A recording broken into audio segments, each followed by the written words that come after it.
I have got a mission. I want to hit 10,000 subscribers by the end of the year. Now, that might be a pretty normal kind of mission if you're on YouTube. I know a lot of people have the same goal. But the thing is, I've been on YouTube for 10 years already, and I am still only at around 1,500 subscribers. So for me, this is a pretty big goal. I made this declaration and announcement yesterday, and this is how I'm actually going to do it. So if you haven't yet seen the video that I made talking about this, feel free to go and watch it, or just jump in now, because the thing that's going to make this a little bit different, this is going to make it different to all the other, hey, how you hit 10,000 subscribers, is that I am doing it messy. I'm doing it exactly how I am, because I have really struggled this year with trying to be perfect and overcomplicating everything. I went into 2025 going, all right, YouTube is the channel. I love it. It's the thing where I have the most growth, the most activity, the most people that come and tell me they want to work with me because they found me on YouTube. I've grown my affiliate business through YouTube. I make a lot of money through YouTube, basically, even with just those 1,500 subscribers. So I was like, all right, if I want to do it bigger and better, I've got to do more. I've got to learn how to do YouTube properly and do it better, have more polished videos, get better at doing hooks and, perfect descriptions and scripts and all the things that people tell you you need to do to be successful on YouTube. But you know what it's done for me? It has just left me in analysis paralysis. It has made me doubt everything that I've been doing. I've been trying to make these better videos, better editing, fancier, doing all this stuff that has just left me feeling like it's too hard. Because when I follow some of the, the gurus of YouTube that tell me how to do things, I end up with these huge, long lists of things that you've got to do to make good videos on YouTube. And I have got sort of a life motto that I go by, which is, it is way better to half-ass it than to no-ass it. It is better to quarter-ass it than no-ass it. Like, doing something is always better than nothing. And, there are people that will say, hey, you could hit 10,000 subscribers with one really good video. But then I end up going, oh, what are all the things that I've got to do to make a good video? And I end up lost down in rabbit holes of thinking I've got to have better lighting, I've got to have a better camera, I've got to do all the things perfectly. Yet what has got me to the place of my little 1,500 subscribers and making money on YouTube and people finding me through YouTube and enjoying my vibe is that the rambly, live, often, maybe a bit disconnected videos that aren't perfect, that don't have editing, that don't have really, sharp, short stuff. They aren't edited to get attention. They don't necessarily have fantastic hooks. Those are the things that has allowed me to get to where I am. So I'm going to stop trying to do all the things that everyone tells me that I should do, and I'm going to follow what is easy for me. Because when things are easier, I'm more likely to do it, and I'm going to stop procrastinating, and I'm going to stop trying to make things perfect. That is the plan. Anyway, we shall see how that goes. I'm just kind of in a phase of experimentation and trying things out, because nobody knows what they're doing. They try things out, and then when they work, they do more of that. So that is my plan.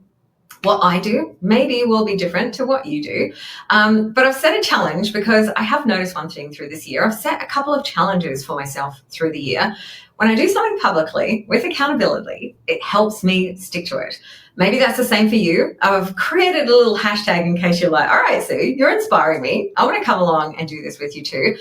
So if you want to do it, add the hashtag made in the mess to your hashtags, or put it as a tag in your video. And then hopefully, I would love if I could create a little bit of a movement of other people who are also in that same position as me. You want to do things on YouTube, but trying to do it right and trying to, do it in the best possible way, it kind of leaves you stuck and not doing as much as you want, because what people need is you. And you've got to find the way that helps you create things in the easiest possible fashion. So I'm trying to give myself more opportunities to have more connection points. I'm going to stop doing, this concept of less videos but better quality, because then what's happened is I haven't done the videos at all. I haven't put things out. Everything's kind of felt a bit hard and stressful, and I've put it off and it just doesn't feel enjoyable. I don't get a spark from trying to make, beautifully optimized videos. What I love is just sharing something in the moment when I get an idea, when I get, this would be really helpful. Like, why don't I share this? But in order to make it a little bit easier, I've given myself some parameters. So I want to share what I'm doing with you in case it gives you some inspiration. But what I would really love is if you are going to do this with me, if you're like, all right, this sounds like fun. Let's make messy YouTube channels and make it in the mess. Make it where you are at right now. Don't worry about if you don't have, a funnel or you don't have your digital products optimized. Like, let's just make things for fun and make it in the mess, even if it's messy, even if it is imperfect. So if you are with me, this is some of the things that I'm doing. Maybe it'll give you some ideas. Because even my crap videos brought me clients. Even those crappy videos that by any metric of YouTube standards aren't good are still the things that is bringing me business. And maybe that'll be the same for you, because if you're selling digital products, people have to like the person behind the product.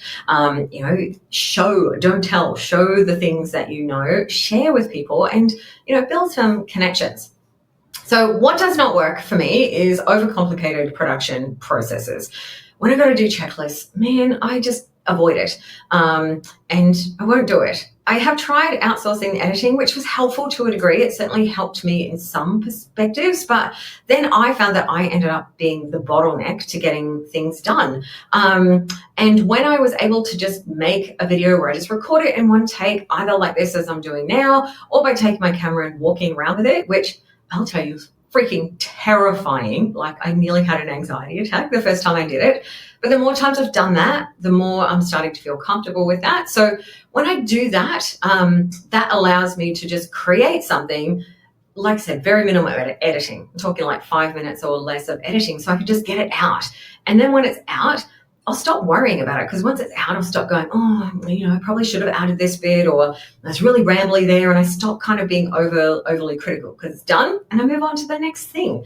And just remembering that that piece of content, even if it's rambly, even if it's imperfect, even if your hair's messy, even if it's a little bit noisy because the camera wasn't perfect or the lighting's not perfect, if that is going to help one person, then that was worth doing. That's kind of my motto. It's like, can this help someone today? Rigid content calendars. I've tried doing this so many times. I'm like, all right, these are the videos. These are the specific videos I'm going to make in the next week or the next month. That has not worked. I went into July with the goal of making 20 videos. I made one, and then I repurposed a couple of videos. That was far from my goal because I was trying to do it too perfectly.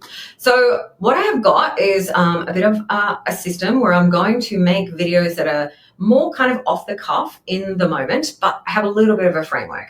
So I've identified that in an ideal world, creating 3 videos a week would be really cool. 5 if I have the capacity, and I know that's a lot, but that's why I'm going to try and create them in the easiest way possible for me. So that's one of the things that I'm doing, is I want to try and create as many possible connection points with people. So I am creating content buckets for my days. So instead of being like, I'm going to create this video about this thing, I'm kind of theming my days. So for example, I might have a day where it is Kajabi tutorial day. And within that, I'm going to give myself a list of ideas. So I'm not going to say, all right, on Wednesday the 20th, I'm going to post this video. I'm going to go, all right, what would, be inspiring to create today? Or if I am having a day where it's a little bit of a tough day, which, I'm having a few of those at the moment, some challenges in life, as we all have, I'm going to then see what I've got that maybe I've created before, or I can pull from a live video that I've done, or something where I've already created it and with some light editing could go up. So I'll either record something or I'll pull, but I'll know that on that day, that's a Kajabi tutorial day. So maybe you can do something similar where you identify some themes or styles of videos that you want to create. And so instead of creating a specific list, you give yourself the framework without, locking yourself in. If you're a creative person, you probably understand, being locked in, oh man, I just can't follow even my own kind of instructions in that situation. I, find that the best content comes when I'm not trying to do it because that was the scheduled content, but when it feels good and it feels easy. So that's the flexible structure. One of the things that I am going to make sure that I do is every time I make a video, I'm going to just think to myself, like do a little journal, something to report back so I can see trends over time of how easy that felt to make. What are the things that I enjoy doing the most? What are the styles of videos? What are the ones where I didn't procrastinate and I just did it? What are, things that maybe I found that I learned from that I could do better next time? For example, when I was creating this video, what I decided to do, something that I did when I had my live stream series, is I kind of brain dumped into ChatGPT first about what I wanted to put into this video. But then I found when I was brain dumping into ChatGPT, I was like, I could have just recorded what I brain dumped. I was trying to perfect it, and I was trying to be like, it should be in the perfect order.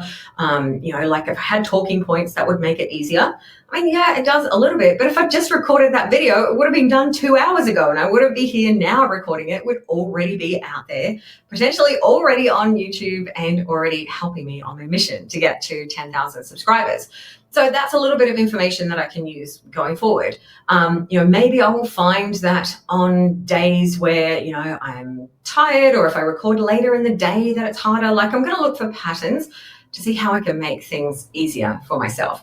And also I'm going to rate things rate the videos that I create on a scale of 1 to 10, 1 being zero joy, 10 being I freaking loved it, to look for things that I love doing. Because whilst I am a digital product creator, whilst I want to bring people into my unicorn advisory world and help them with Kajabi and, have people buy my digital products or maybe work with me in coaching capacity, that's the ultimate goal.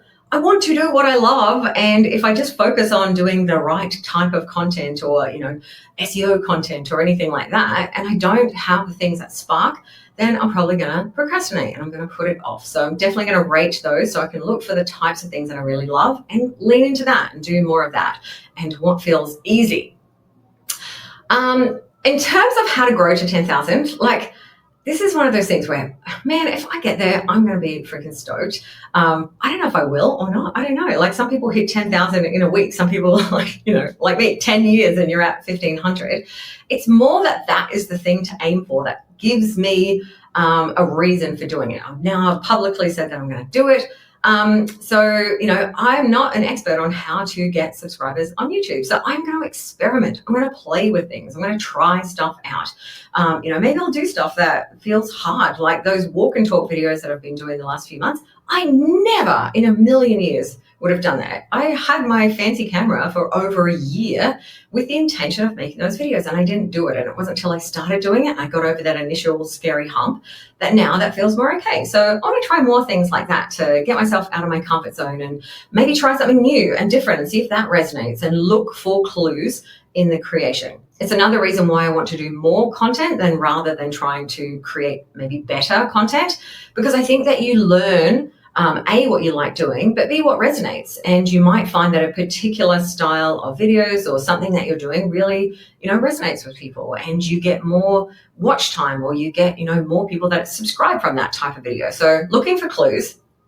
I will absolutely make it my mission to mention my goal in every video to give people a reason to subscribe. So if you're watching, if you could subscribe to this video, I would really appreciate it. And maybe you can help me hit my goal. That's going to be my little call to action that I'm going to put in every video. And hopefully just, doing that, not just saying, hey, like and subscribe, like giving people a reason to do it. Maybe that'll help. I don't know. I'll report back. I'm also going to try and play around a little bit with the YouTube community, like posting in that. I've been super sporadic. I'll occasionally put a post in there. It's certainly not something that I've used regularly. But if I am focused on getting subscribers, then hopefully people will start to engage a little bit more in there. And that can be something that will be really nice as well. I can do updates. Right now, even though I have so few subscribers, around 90% of my views come from people who aren't subscribers. So what I'm hoping by getting more subscribers is that more of my content is going to be put in front of people who aren't currently subscribers. If they watch a video and they like it, then potentially it's going to give them the opportunity to see other videos that I make in future, and not sort of have that person come and watch one video and then never watch anything else. So I'm hoping that that call to subscribe is going to help me on my mission. Also, whilst this is my goal, to hit 10,000 subscribers by the end of the year, by the end of 2025, that is. My focus is still going to be on creating evergreen content with long-term search value, maybe a little bit of a sprinkle of, topical things, as I want, but I'm going to focus that around evergreen, because that's what's worked for me traditionally in the past. I'm not trying to get 10 million subscribers and make, AdSense revenue on YouTube or anything like that. I want people to come to my digital product business. I want people to want to work with me as one of my clients. So evergreen content is the thing that's traditionally worked really well for me, making sure that I've got really solid SEO optimized descriptions and titles so that my videos will get picked up in search. So I don't mind if I put a video out and it only gets 10 views on the first day. Totally okay. If it gets more, amazing, but I'm aiming for, long term. So even if after I finish this challenge, if I've grown my channel and I've created all this content, it's going to be there working for me in the future. That is how YouTube has loved me back in the past. The videos that I created 2 and 3 years ago are still getting watched now. They're still getting people coming into my world from those. So I want to create a heap more of those. Now, this may or may not apply to you, but one of the things that I recognize when kind of brainstorming about why I've been so stuck with YouTube and why I've been so stuck in actually doing it, when I've multiple times through this year gone, this is my priority. I'm going to really focus and double down on YouTube. Like, I've lost count of the number of times I've given myself that pep talk, but I've just not done it. And I think it's because there's no instant kind of dopamine hit when you do YouTube for evergreen. You publish the video and it's there. That's it. It can take months for you to actually, get the results. I, have recognized I've recently been diagnosed with ADHD, no surprise. And I need that spark. I need that little bit of feedback. So I was like, all right, how can I get it in a different way? Like, how can I get that, like little boost to myself for completing something that isn't reliant on, having a video go viral or something, because I'm creating this, I'm going to see the return, maybe even in 2026. So I'm going to reward myself at the end of each video. I have something very funny that I purchased, a candy claw machine. I was in Typo, it was in the clearance section. I couldn't help it. So I bought this claw machine. So when I finish a video, I'm going to give myself 5 minutes fun time playing on the claw machine, because that is instant dopamine. You get the candy and you're like, yes, awesome, woohoo.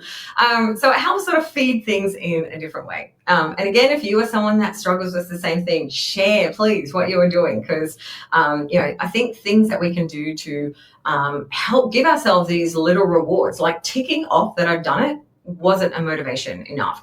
Knowing that maybe I'll make money from it in 6 months, not a motivation enough. So I don't know if that'll work. I'll report back. It's not the world's best claw machine. It was $30 from Typo, so I'm not exactly it's not, super high quality. It's pretty fun though, and it plays little bits of music. And then when you do grab one of those candies, it's like, yes. So yeah, the other thing that I'm doing, because I said earlier, I've found that this is really helpful for me. I'm making it a public challenge. I'm mentioning it publicly, because then I feel like I'm going to be a bit more accountable. I can hardly say, hey, I'm going to try and get 10,000 subscribers on YouTube and then ghost YouTube for a month. So my goal is, even if the videos aren't perfect, even if they're short, even if, whatever, I'm going to get them out. I'm going to try and stick to that schedule of 3 videos per week, with some extra ones if I've got capacity and if I'm able to, even if they're messy, even if I have wet hair, even if I have no makeup, even if I don't love the video, because I think it's really important to teach myself to be consistent, because it's something that I've really struggled with. And I always do find when I make that public announcement, it helps me be consistent. So here you go. I'm saying it. I'm going to be consistent. Maybe if you need it too, make your own public declaration. Be part of this. Hashtag made in the mess. We're going to do this messy and it's going to be okay. I'm also going to do a snapshot of where things are now, so that I can do a weekly track to see where things are moving, because I think it's a little bit like when you're doing sort of a strategy like I am, where it's evergreen and things take time to work. having like almost like before and after pictures, sometimes when you're in the middle of it, you don't see anything changing. It can be a little bit demoralizing. So when you can take a snapshot and sort of check things and see actual data, see things moving, that is very motivating. So I want to notice the patterns, like, not obsess over it. I think it's easy to obsess over it, but just make sure that I'm measuring, and it's not just based on feel, except for the feel of how much I enjoy creating the content and how much I enjoy making the video.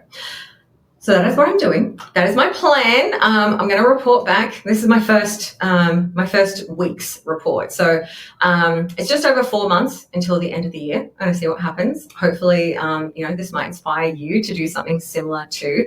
Let's just create for the sake of creating. Make it in the mess. Even if your life is a mess, your business is a mess, you haven't figured out YouTube and you haven't figured out how to make perfect videos, let's make the videos anyway. Let's get better as we do it, because I certainly have noticed myself, like when I did that live stream challenge in April and I did a video every day for 30 days, there was a marked improvement of how much better I felt. Like I went into that, freaking out and having this massive video anxiety issue, which I don't have as much of now.